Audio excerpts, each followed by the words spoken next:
I was 7 years old, home alone with my two older sisters, when my oldest sister, Jennifer, 14 at the time, had her first grand mal seizure. This is only one of the many memories that stands out to me from my sister's journey.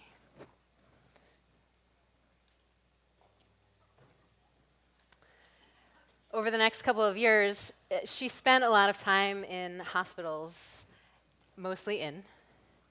And this meant that my family spent a lot of time in hospitals, which meant a lot of long car rides to and from hospitals. And in my family, that means singing at the top of your lungs.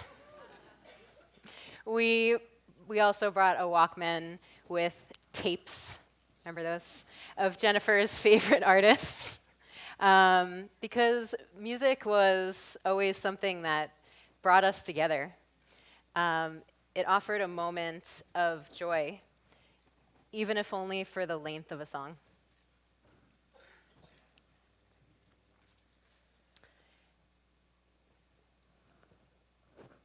You see that?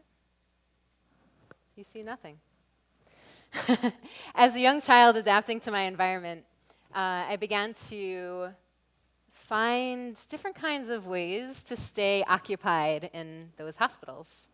I made sculptures and instruments using really whatever I could find: feeding tubes, medical tape, plastic urine trays, bedpans, unused.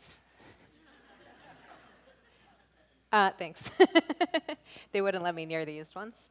I would make up songs to the beeps and clicks of the monitors and machines. And I was using art and creativity to transform my relationship to the space and bring new meaning to the materials and places that we often associate with sickness and dying. My sister died on July 8th, 1989, after a 2.5-year battle with lupus cerebritis.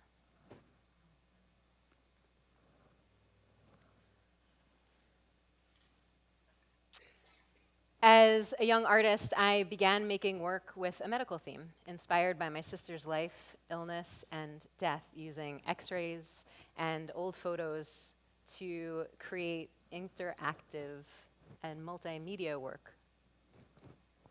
That's a feeding tube. I continued to pursue a career as an artist, now making large-scale installations with photo transfers and sound, creating spaces where other people could come and connect to their own memories of loved ones who passed.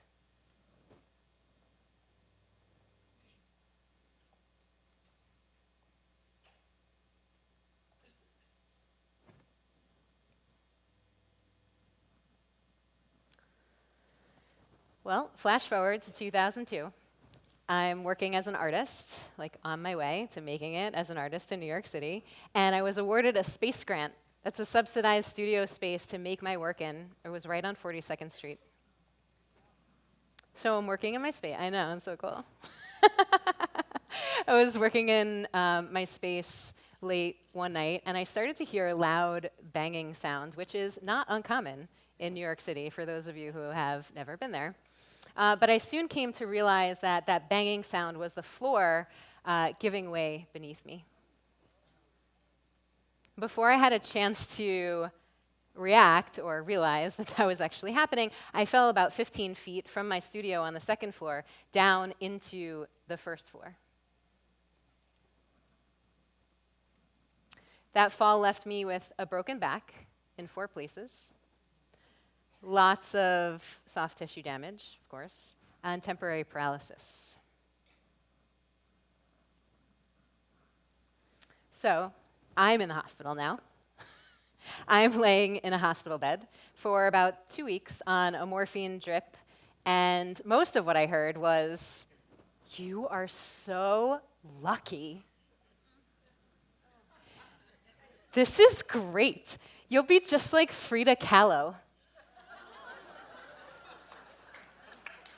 But let me tell you something. Pain and a broken back is not as glamorous as Selma Hayek makes it look. And there's no slide here because I wouldn't let anyone take pictures of me in the hospital. Not my best moments. I was released from the hospital with a brace from my hips to my chin and a prescription for morphine and Percocet, but no prescription for physical therapy and certainly not psychotherapy. My neurosurgeon said, I'll never forget this, if it hurts, don't do it. Okay. This is me. Okay, no sitting, standing, breathing, putting clothes on. I'll just lay naked for the rest of my life. So you can imagine my frustration, but this is what set me on my own personal quest to heal my body and mind. Oops. See, I knew there'd be a technical thing, so I'm just like going here. So you name it, I tried it. It took a team of people, all of my determination and will, and over a decade to finally live a relatively pain-free life. And every time I felt relief, I needed to know more, so I explored these modalities.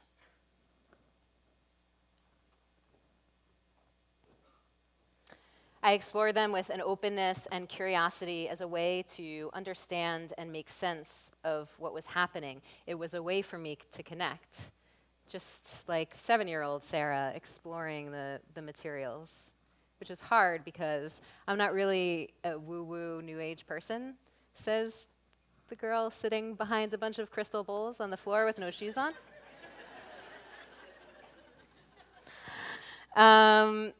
So I spent over a decade studying several different types of massage therapy, body work, traditional Chinese medicine, yoga, meditation, psychoacoustics, and sound therapy.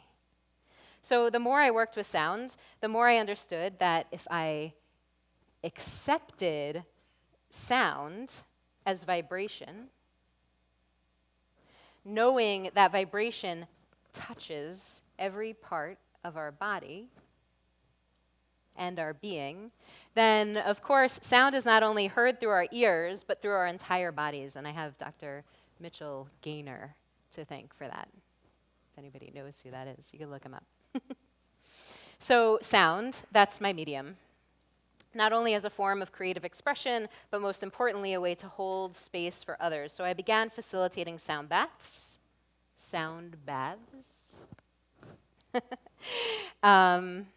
as a way to combine my life's experience as an artist and survivor of trauma and my diverse studies in complementary and alternative medicine practices.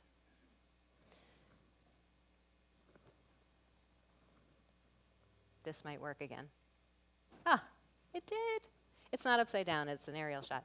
When I started facilitating sound baths, there were about 5 to 7 people each time. Maybe some would come back and bring their girlfriend because it was really cool, but another brought his sister going through chemo. And another brought their son who suffered from anxiety, or a best friend with insomnia. And as the groups grew, I realized this was bigger than I thought. That sound not only brings us together, it's a way to connect, not only around joy and happiness, but pain and suffering too. And connections we're building, and out of those bonds, togetherness and community. That a sound bath is not only a way to access a moment of peace and rest, it's a space for healing. The groups grew and grew, and it took me to some interesting places, like in my hometown, Oculus. I'm from New York City. Madison Square Garden, Museum of Modern Art. Just a couple of venues in New York City. Click. Theaters. Is it coming? Maybe the thing died. Oh, there we go. Go back. Hospitals.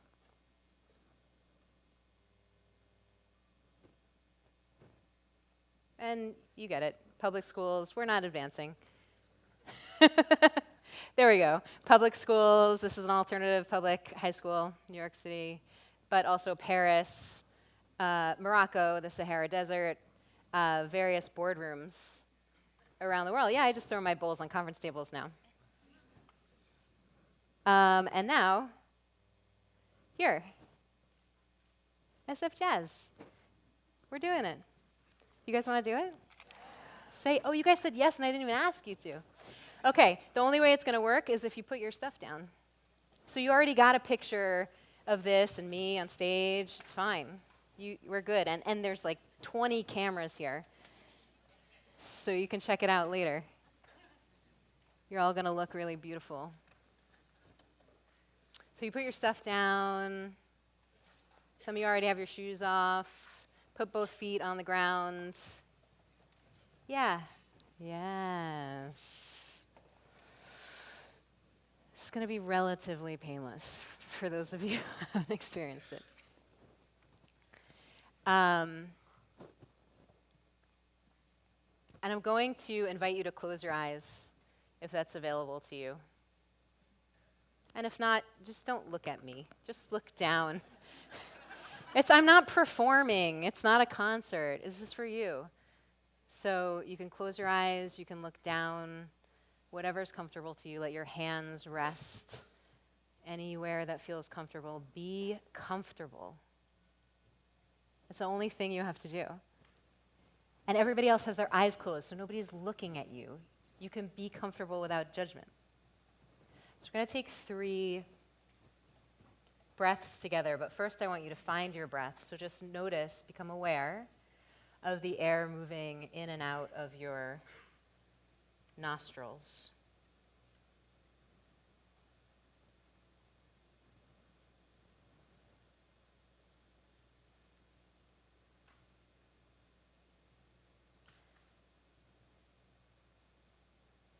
And the breath that we're going to do 3 times together, I will explain it to you, and you can listen before we do it.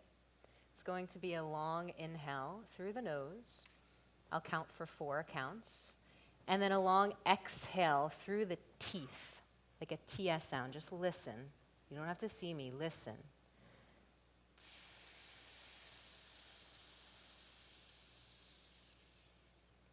Okay, let's do it. Inhale, 1, 2, 3, 4. Exhale.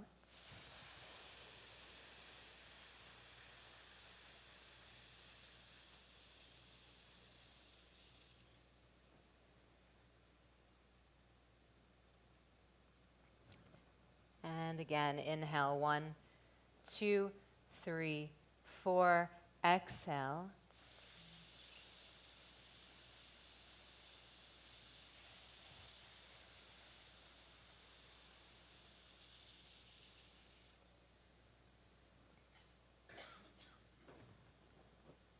And one more time. Inhale, 1, 2, 3, 4, and exhale.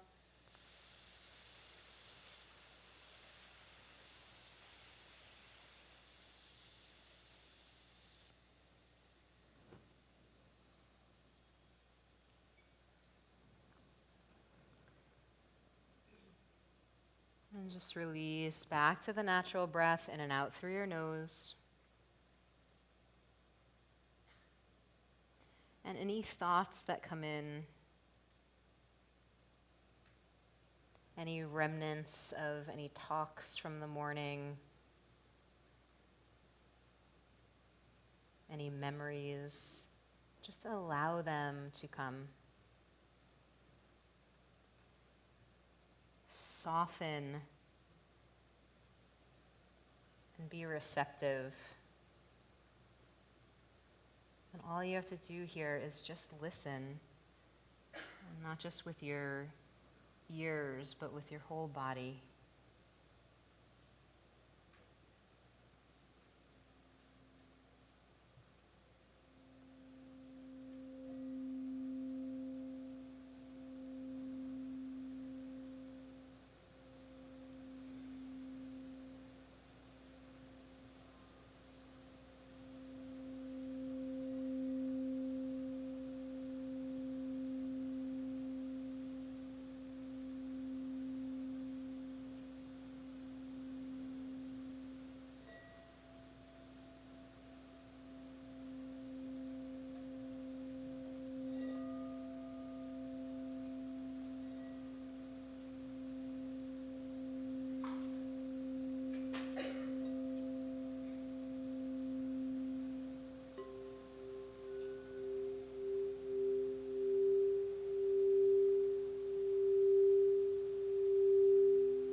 full breath together in through the nose. Let's do it.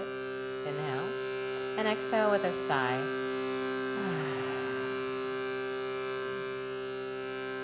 And we all have our eyes closed, so you don't have to worry about the sound that you're releasing. Just like really give a sigh, like you've been here all day long. Full breath in. And sigh. Oh my God. Yeah, that's better. Okay. Now on the next exhale, we'll do it all together when we inhale together. We're going to release one long extended hum. Closed mouth. Any tone you choose, it doesn't have to match mine, whatever feels comfortable for your voice. Think about it, listen. Let's inhale together. Exhale with a hum.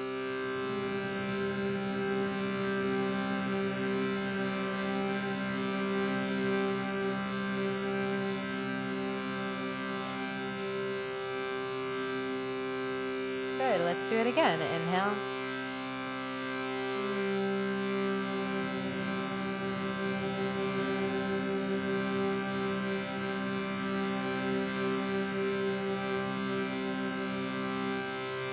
And again.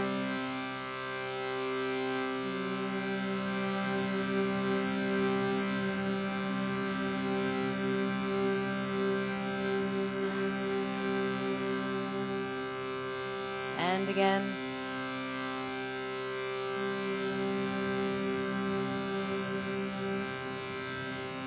Okay, so you're going to stick with that hum. You can stop completely if you want to. This is all optional. Or you can open your mouth to an ah sound.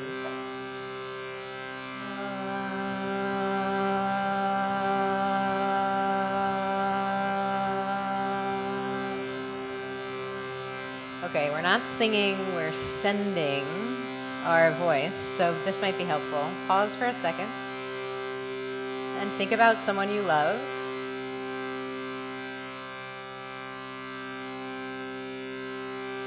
And now we're going to send the ah. Inhale.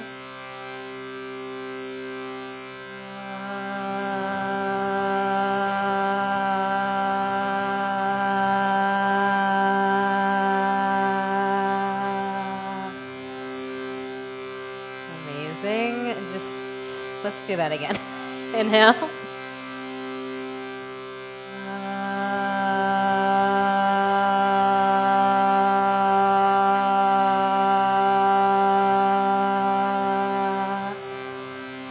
And now bring it back to a hum.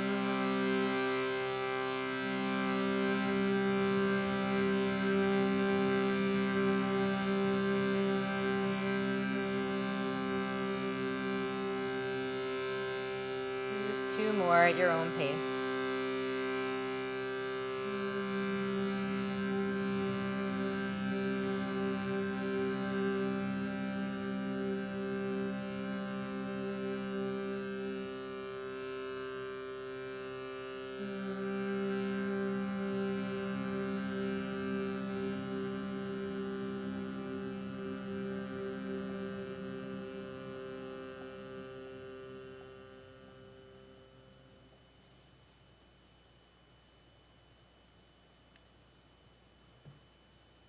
Gently place your left hand on your heart and your right hand on top of your left. And let your hands be soft on your body. Feel your breath, feel your heartbeat.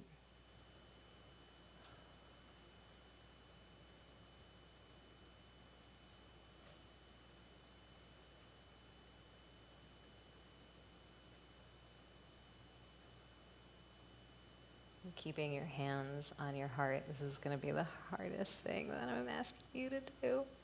Just gently start to open your eyes. Hold your hands there if you can.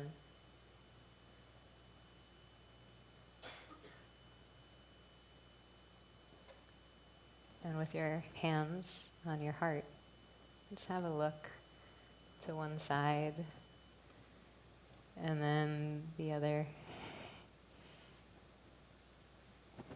And if you accidentally make eye contact with somebody, please don't look away quickly.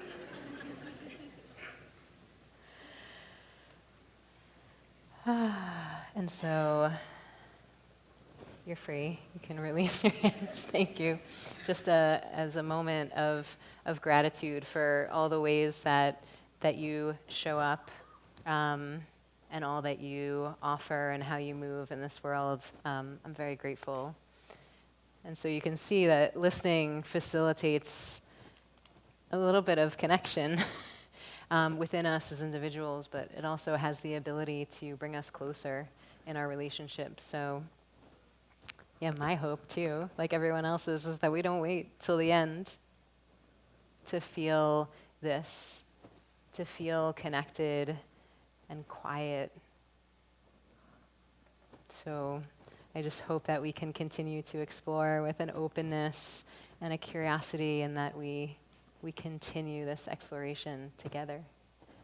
So thank you for listening.